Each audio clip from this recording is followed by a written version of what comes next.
De Aristóteles a Hawking.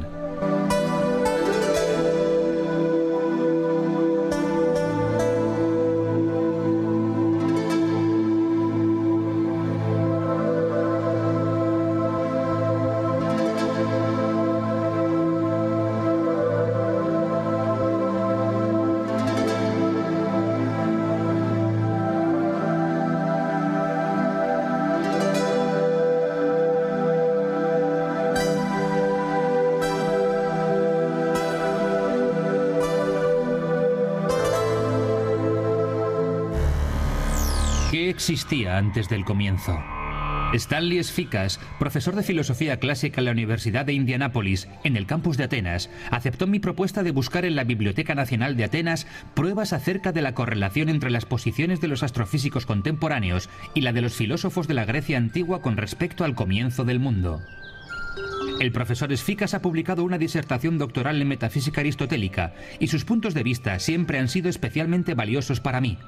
Tras una investigación detallada que llevamos a cabo de textos antiguos acerca de la cosmología antigua, llegamos a conclusiones comunes, un hecho que me hizo especialmente feliz. Lo importante de la cuestión acerca del comienzo del mundo y su funcionamiento que el profesor Sfikas enfatizó en sus discusiones conmigo es si la propia cuestión tiene significado exotérico o esotérico, es decir, contenido extrínseco o intrínseco. Utilicé esto para explicar que si había que formular una teoría acerca del comienzo del mundo basada solamente en fríos números y ecuaciones, entonces crearíamos una teoría basada solo en la naturaleza de los números, que es extrínseca, pero no en el funcionamiento del principio mismo, que es intrínseco. Para discutir la hipótesis de un comienzo cósmico, uno está obligado desde un punto de vista lógico a plantear la pregunta ¿qué existía antes del comienzo? Si asumimos que antes del comienzo del mundo había solo leyes, llegamos a la legítima pregunta de cómo en un pasado infinito, un determinado Dios estableció una serie de leyes infinitas sin ninguna posibilidad de que se manifestaran, atrapadas como estaban en una absoluta inercia. Sin embargo, como la característica principal de las leyes es la expresión de movimiento en cualquier tipo de materia, la noción de la inercia de las leyes contradice al sentido común. Aristóteles mantiene que la materia no se genera ni tiene forma. Ambas son eternas. Lo que se genera no es un nuevo material, ni una nueva forma. Llegar a ser es una transición de una posibilidad a una realidad, de potencialidad a realidad. Esto es precisamente lo que valida el todopoderoso movimiento, que se transforma potencialmente en realidad. Este movimiento es idéntico con causa y efecto, que define la constitución de la esencia de la materia en el mundo.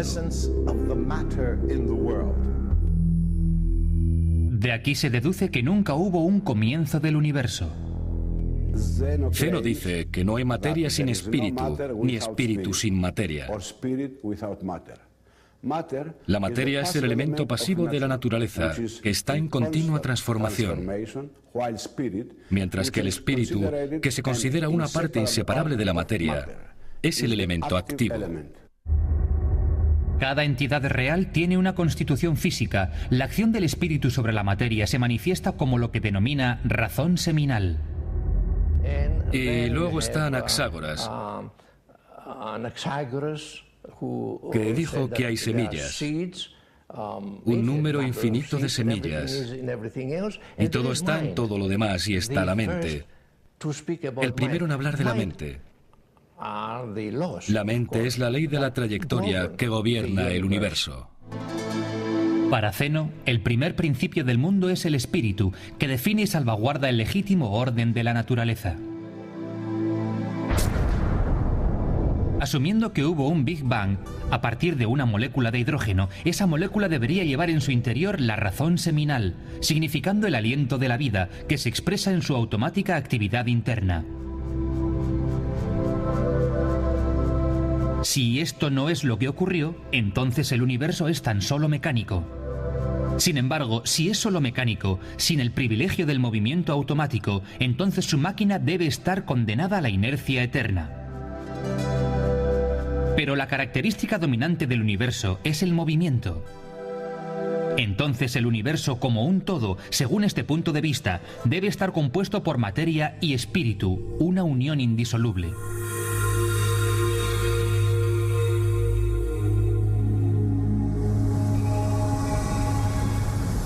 De vuelta a casa solo, esa noche lluviosa, estaba pensando que la pregunta más seria en nuestras vidas es: ¿por qué existe el universo? Me planteé preguntas e intenté responderlas. ¿El universo es perfecto? Si no es perfecto, entonces, ¿por qué es susceptible a ecuaciones y por qué las leyes que definen su existencia no sufren un colapso? Si es perfecto, ¿es eterno? Si es eterno, ¿puede tener un comienzo? Si no tiene un comienzo, ¿tiene un origen divino? Si asumimos que evoluciona con una tendencia externa, ¿no debería tener una tendencia automática a fluir hacia el interior para construir su perfección? Si el universo funciona mecánicamente, ¿puede ser también animado? ¿Tiene un origen divino? Si no es así, ¿por qué? Con la llave en la puerta recordé el punto de vista científico perteneciente al principio antrópico débil, que dice que se necesitaron aproximadamente 10 billones de años para que se desarrollase vida inteligente en nuestro planeta.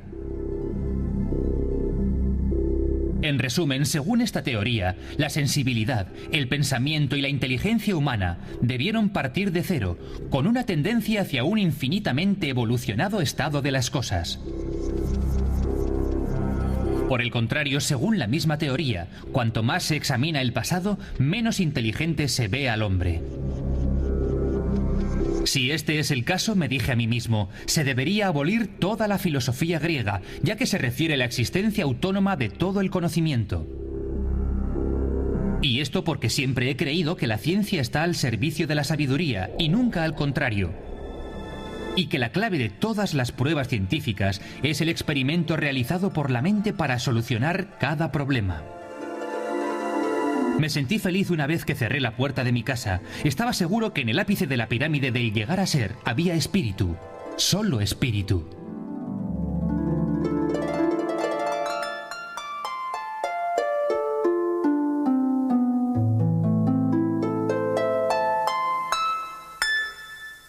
Las grandes cuestiones de la filosofía, tal y como la conocemos, son: ¿fue real? ¿Qué es el conocimiento? ¿Podemos tener seguridad del conocimiento? ¿Podemos obtener verdad? Y por supuesto, ¿qué es bueno? ¿Qué es Agatón? Estas son las cuestiones básicas que corresponden a la metafísica, la epistemología y la ética, las tres partes principales de la filosofía.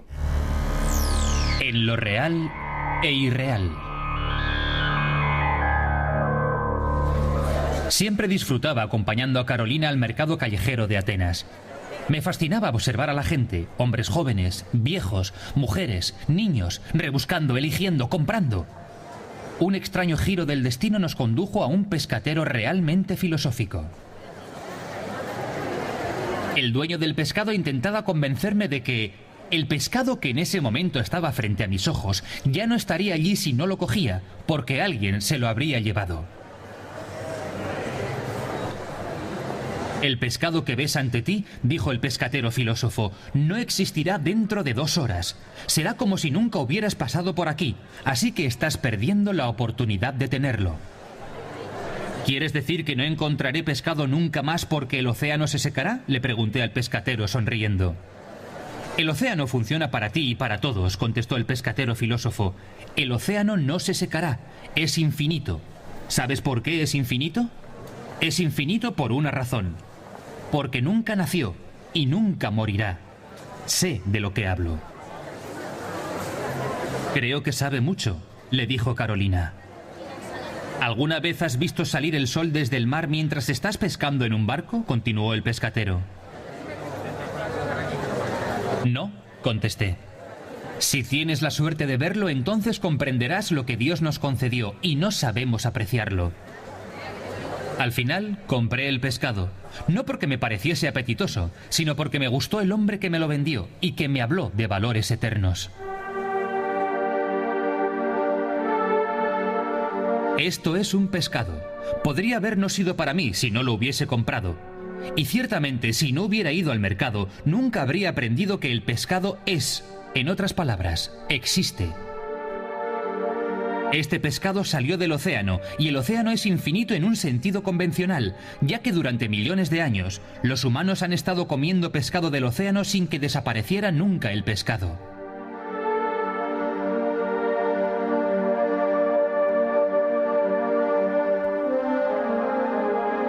Estaba pensando que Aristóteles creía que ser se refiere a todo aquello que el hombre puede aprehender en todo el universo con sus 5 sentidos, y que ser se caracteriza como un sujeto por la materia y por su forma.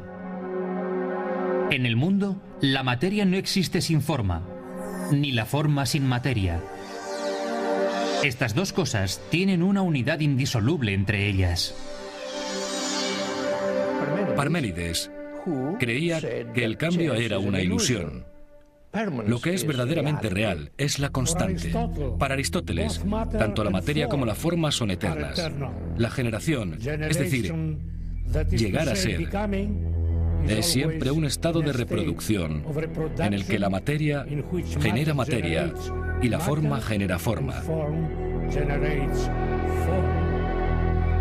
La transición de la posibilidad a la realidad sugiere movimiento. Y el movimiento es el estado del mundo en sí mismo, que existe en su eterna dinámica. La armonía del mundo natural se basa en 4 grandes fuerzas. El mismo Hawking nos habla de estas fuerzas. A comienzos de los años 60, los físicos clasificaron las fuerzas en 4 categorías diferentes e independientes entre sí.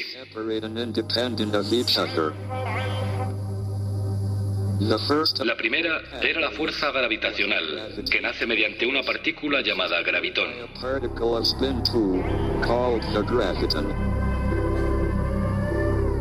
La fuerza gravitacional es la más débil de todas las fuerzas, pero tiene 2 propiedades significativas que compensan su baja densidad. Primero, es universal y actúa en todas las partículas del universo de la misma manera. Todas las partículas se atraen entre sí. Ninguna partícula es inerte o repele la gravedad.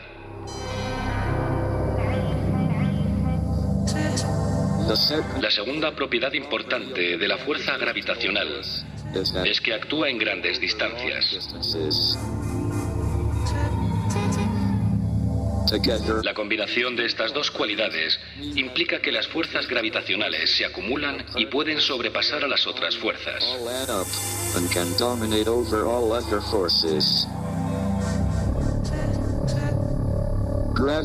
La gravedad conduce a un cuerpo de gran tamaño a la destrucción y nada lo puede detener. En el caso de una estrella o galaxia aislada, la destrucción crea un agujero negro. La segunda de estas 4 categorías es la fuerza electromagnética, nacida de una partícula llamada fotón.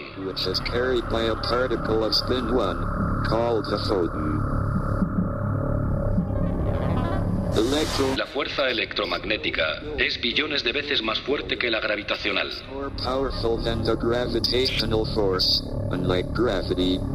Como la gravedad, también actúa en grandes distancias.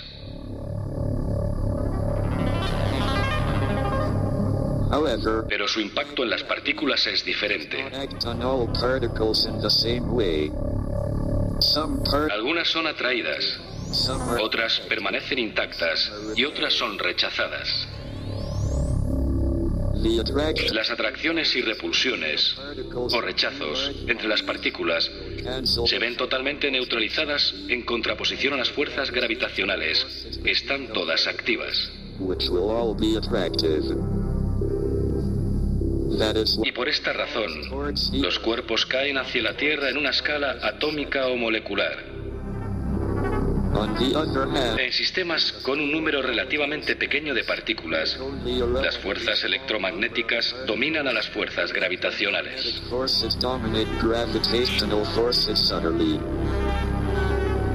A una escala molecular todavía menor, una trillonésima parte de un metro, la tercera y cuarta fuerza predomina la débil y fuerte fuerza nuclear. Las 4 grandes fuerzas de las que habló el profesor Hawking determinan la medición de la función de la armonía del universo. Tanto la calidad como la cantidad de cada fuerza dan un resultado total, exactamente el que necesita para existir.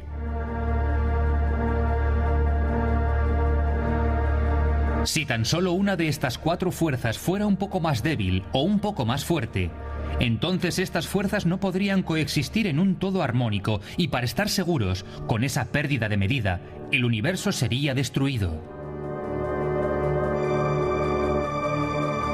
Esa medida de armonía completa tiene un origen divino. El todo.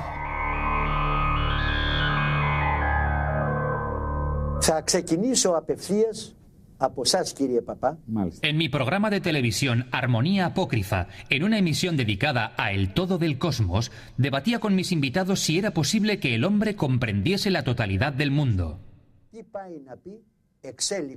El mundo que podemos percibir fuera de nosotros, más allá de la Tierra, más allá del sistema de planetas y galaxias, ese universo totalmente conocido que detectamos por la noche con telescopios, constituye una parte sostenida por un todo, que es perceptualmente insostenida, ya que es imposible que comprendamos ese todo.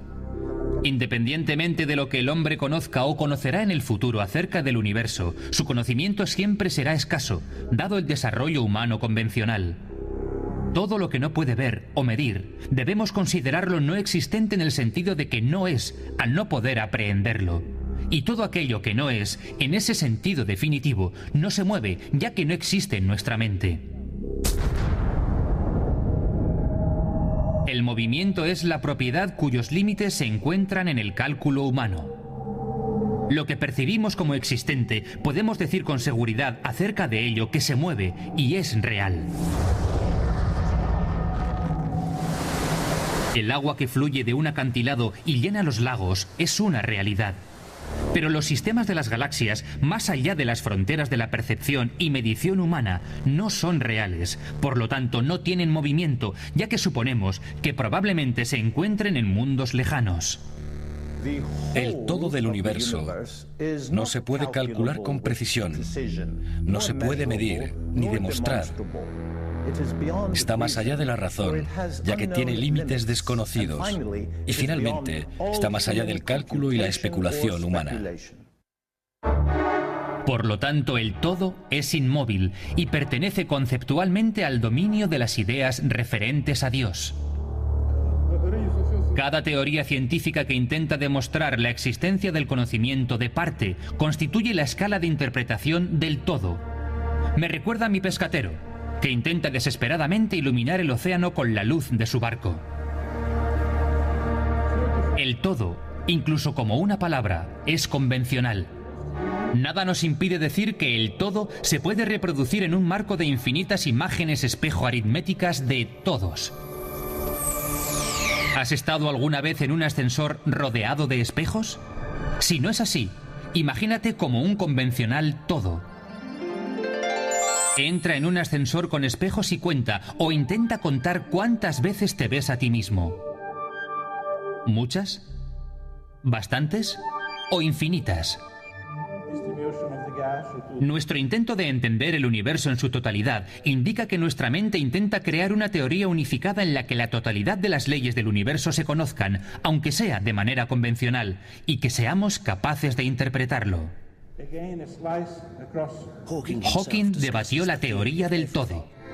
El 29 de abril de 1980 di mi conferencia inaugural como profesor de matemáticas en la Universidad de Cambridge, titulada "Ha llegado el fin de la física teórica". Describí el progreso realizado los últimos 100 años y pregunté qué posibilidades había de que la gran teoría de unificación se encontrase a finales de siglo.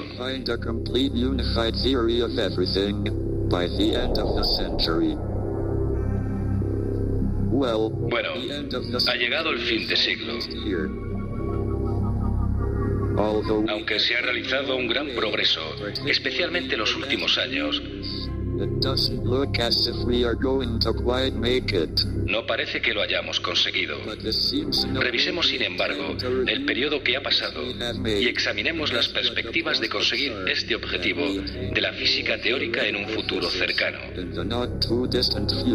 O puede que el objetivo siempre estará más allá del horizonte.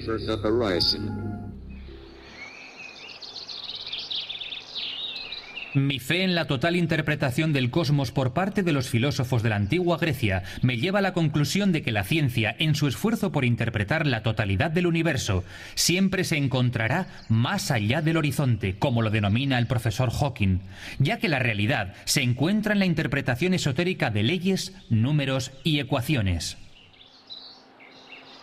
El horizonte del alma del mundo es el único que el alma humana, que es parte de él, puede percibir.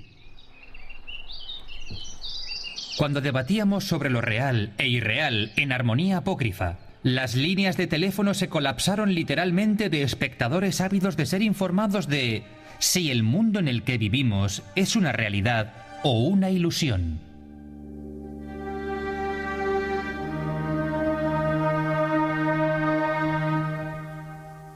Fueron muchas las conclusiones. Si tomamos el punto de vista de Pitágoras, diremos que la única realidad en el mundo es el número de relaciones matemáticas.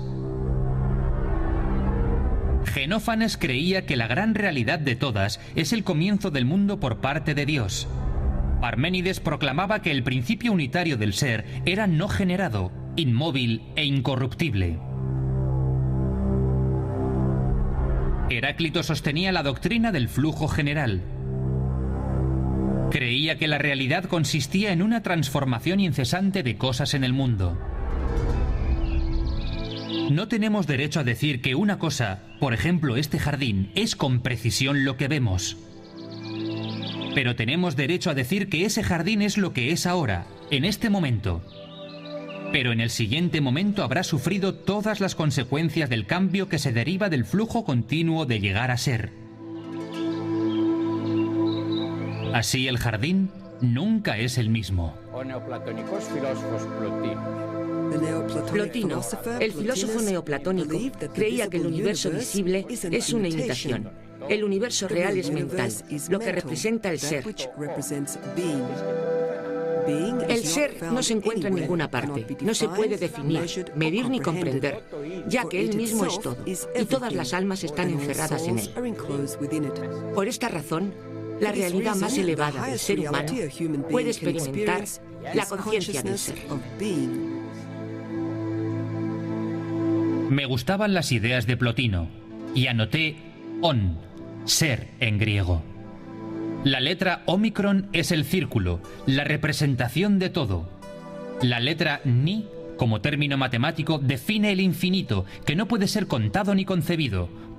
Por lo tanto, on igual a ómicron más ni.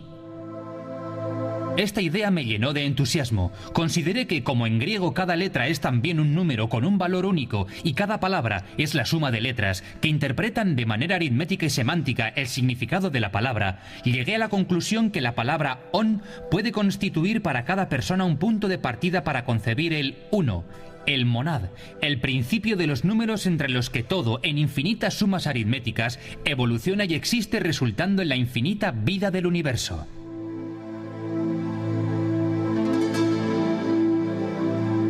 La idea de que Dios existe estaba arraigada en mí desde mi infancia.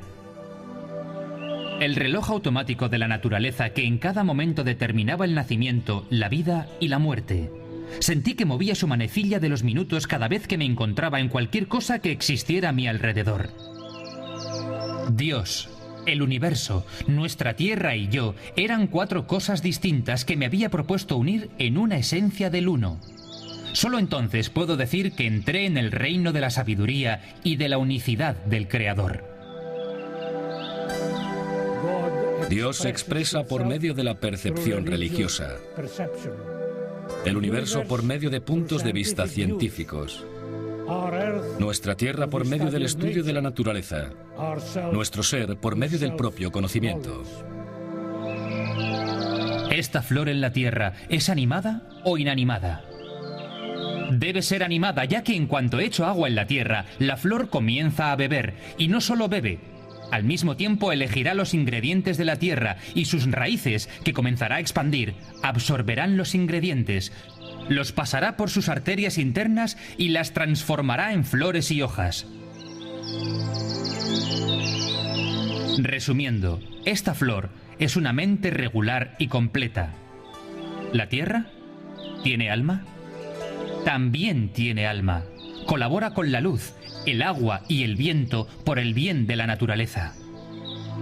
Como una fábrica gigante, continuamente transforma los elementos que la componen, los reconstituye con luz y agua, y alimenta los árboles, las plantas, las flores, el hombre, todo. Contemplé con admiración la enredadera de un verde oscuro e intenso que había plantado hace unos meses. Trepaba por el tronco del árbol como un montañero. Me percaté de la parte inferior que se extendía a izquierda y derecha y que se quedaba agarrada como un clavo a la superficie de la roca para asentar su largo cuerpo de manera segura. Lo que me fascinó fue el funcionamiento de esta planta, que sin hablar, muda, había adoptado la inclinación del árbol, observando las leyes físicas, las ecuaciones matemáticas y los diseños geométricos que había heredado de la universidad o la naturaleza. Miré sobrecogido a mi alrededor. Los árboles, las plantas, el lago, el agua que gorgoteaba al fluir. Escuché el canto de los pájaros que volaban de rama en rama. Dejé que el murmullo del viento que atravesaba el follaje fluyera hasta las profundidades de mi alma.